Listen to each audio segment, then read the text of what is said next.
Welcome to Innovation and Leadership. I'm Jess Larson. Today on the show, I've got Jillian Gibbs. It's really important to make sure that you're connecting with your team. And it's harder to do the bigger you get because there's so many.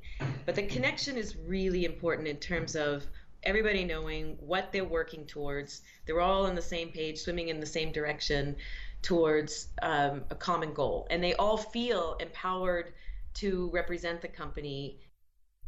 Jillian, thanks for making time. Hi, Jess. Thanks for having me. So let's start off with the elevator pitch on this organization you've built. Okay, fabulous. My favorite thing. So APR stands for Advertising Production Resources. And I'm the founder and the CEO of this wonderful company that's just started its 19th year. And we are a production optimization consultancy that oversees about $1 billion or over $1 billion in annual ad production spend for over 60 marketing organizations or advertisers around the globe.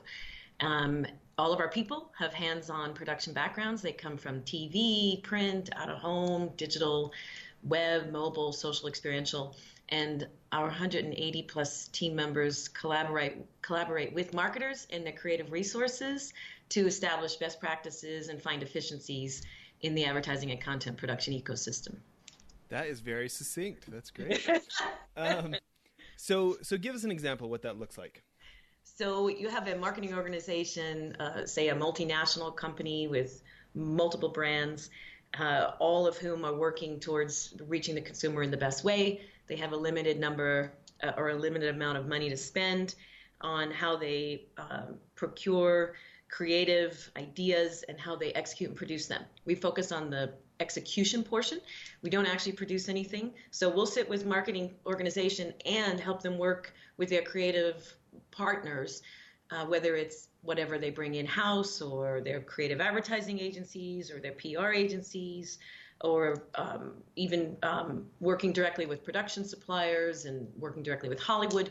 And we'll put in the processes to help everyone manage the process, the expectations, the costs, so that they can be successful.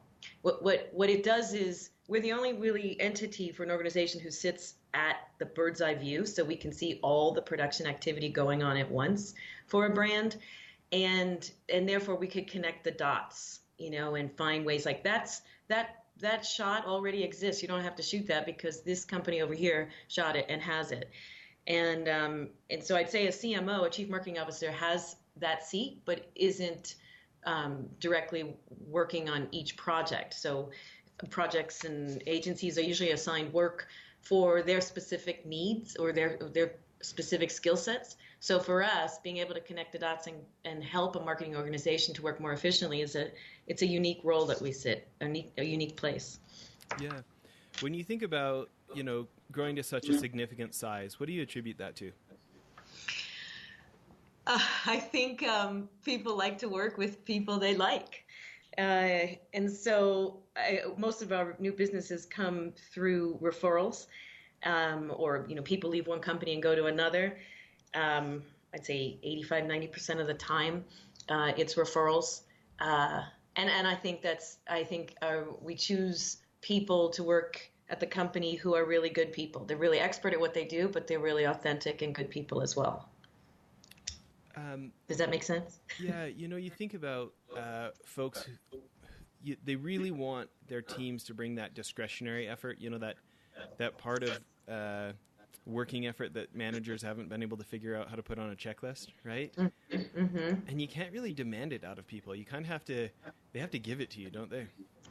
They do. I mean, we have to, because we're all so separated by geography. We're in 28 countries and 48 cities, and everybody is consistent in how they work. And this is a challenge that we have to sort of teach them how to behave in a way that's consistent. Because when you're sitting in your office at home and you're serving APR clients, you've got to figure out how to make the most of your time at home, how to have balance in your life so you're not working all the time, and then how you build these relationships beyond just helping with the productions. The relationships are so key. And when we get everybody together once a year, we play act.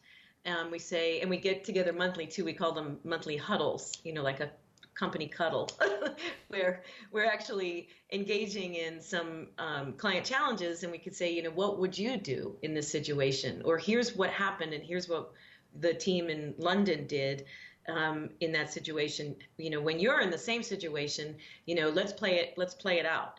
And so the physical act of, whether it's virtual or in person, of play acting these parts has really helped us a lot. Yeah, I bet. I'm interested because the world of content is obviously changing. You have such a front row seat. I'm interested, as you think about the innovations that are coming down the pipe or things like that, what's kind of on top of mind for you?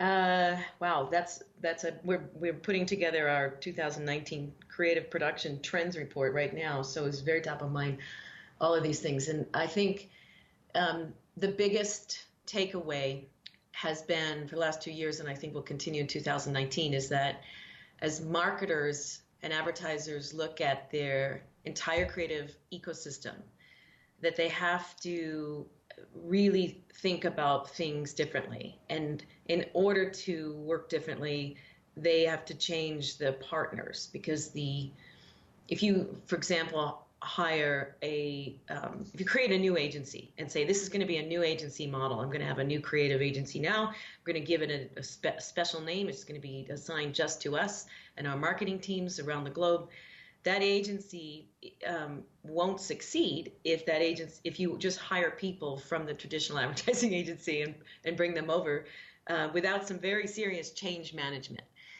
Because the people will just adopt the way that they used to work. So I think that one of the biggest changes needed as the industry makes this huge shift in the content production space is to rethink the whole creative production ecosystem and try working with companies that are a little risky and that you're not comfortable with and that you don't know very well.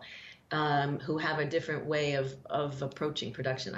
I think that's the headline, is just kind of redesign your whole creative production ecosystem. And in your mind, what are some of the best practices for designing that? Well, you want to first the thing is to get visibility to everything that's going on, because as in the creative production space, assignments are divvied out to creative production partners in silos. And so connecting the dots in the silos and getting visibility to everything that's being produced. Typical marketing organizations have the experiential group, trade show, that will be different people from the traditional marketers who are working in the TV and print space. And the digital team will also be different and in a different floor, different people. And one of the best practices in bringing this all together is cut down the silos and really get a handle on what's being produced, because as more and more platforms are created, more silos are created essentially. And if the marketer could get a handle on developing a brand ID that includes not just visually what does a brand look like, but the sound, what does a brand sound like, you can really connect the dots. So audio is coming back as a trend, because not only because of the voice activated devices, but podcasts obviously that are sponsored by brands, and brands are learning how to do that. And radio is back with more and more advertising in production increasing in radio production, as well as experiential. When you do an event, sound is very much a part of it. And so the challenge for the brand is to provide consistency across all of these vehicles, all of these platforms. And audio is key. So I'd say that's a best practice as well. Did I answer your question? Yeah. So at Mylan, we have some ad agencies as clients. Mm-hmm. And I've been brought in, I probably shouldn't say where. I remember going to a, Fortune 10 company with them.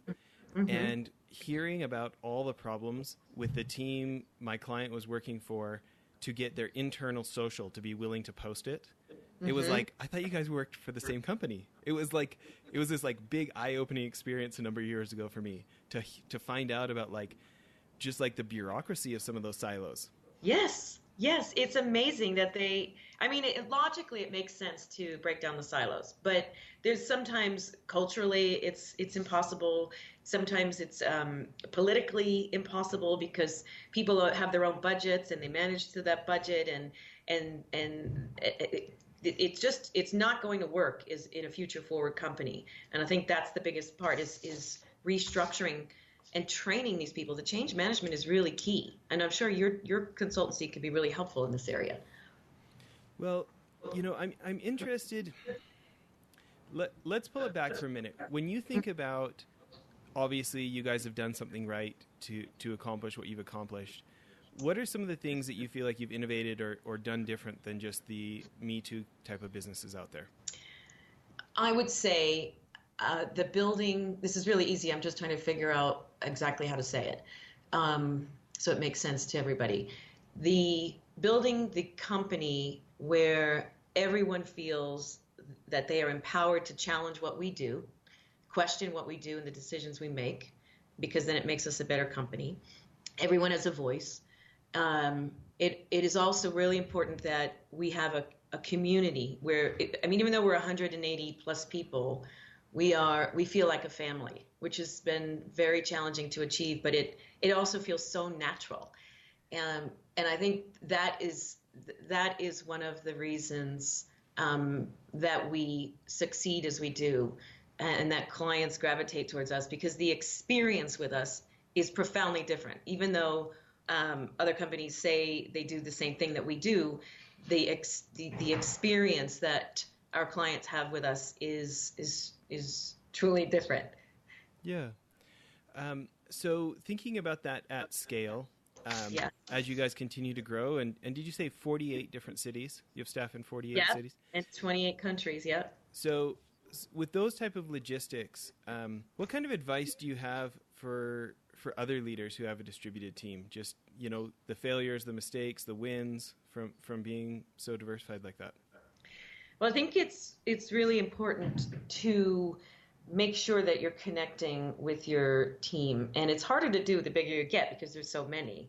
But the connection is really important in terms of everybody knowing what they're working towards. They're all on the same page, swimming in the same direction towards a common goal. And they all feel empowered to represent the company in a consistent way. So just assigning somebody a project, in Singapore or in Rio de Janeiro, is not and saying here, this is the list of things. We actually have to embody sort of the culture of APR and ship it to them. So the way I think it's really important when you have a distributed team to make a connection, a human connection. People have to believe in the leadership. And in order to do that, besides being consistent with the how and the why we do what we do, it's really understanding each other as humans. And me as a leader, I get a lot of air miles in because I'm traveling a lot. But I also, I do sort of an internal podcast where I'll turn on my video and I'll talk about the experience I just had and share it with them so that we can now have a dialogue about it. So I'm not experiencing these wonderful meetings and people that I meet along my travels by myself. I'm actually intentional about sharing those experiences. When you think about having a strong culture, if people want to build like really, high performance teams that actually cooperate with each other across an organization, yes. Right? Why do you think that so few folks, so few leaders, CEOs have as much of a priority on internal marketing like that? Why do you think it doesn't occur to us as much? I think we get busy, and it's easy to get caught up in the busyness of serving your business or your clients and making that a priority, of course. And we forget to step back and be humans. And it certainly has happened here. We've grown, 40% year over year in the last 2 years. And I had an experience recently where I said, now I'm no longer involved in all of the new hire interviews. But afterwards, and we have a great process for the hiring process, and it's a very detailed process with, personality tests and just to make sure that everybody's on the same page. Skill set obviously is tested. But I realized I wasn't meeting everyone, so I said, let me do after they're hired, let me do sort of a meet and greet on a Zoom meeting, and let me meet these people. So I did one a couple weeks ago with three women. One is in Brazil, one is in Chicago, one is in New Jersey, and the amazing thing is that they all had the same experience. They didn't know each other, so they got to meet each other. They'd only been at the company since October, so they've only been with us for a month. And their experience was so profound, heartfelt. It made me cry because they said they already feel so much a part of a collaborative community of people who are like-minded, who are all very smart and, expert in their field. Everyone feels that they're part of a high-performance team, and everybody feels the closeness and the collaboration. And to achieve that without me being involved was just so profound for me. I started to cry. This is pretty amazing what we have here. And I think that you got to be intentional about connecting with a distributed team. Yeah. I'm interested in this thought about being more human. Do you feel like you have any examples in your life that set an example that way to you? I use music a lot. Because you're a trained opera singer, correct? Yes. I don't know, it's corny sometimes, but I just I love music to motivate, to just lighten the mood. I've sung on stage, at some of our annual meetings. I was moved to sing a cappella from the musical Wicked, the song, what is it called?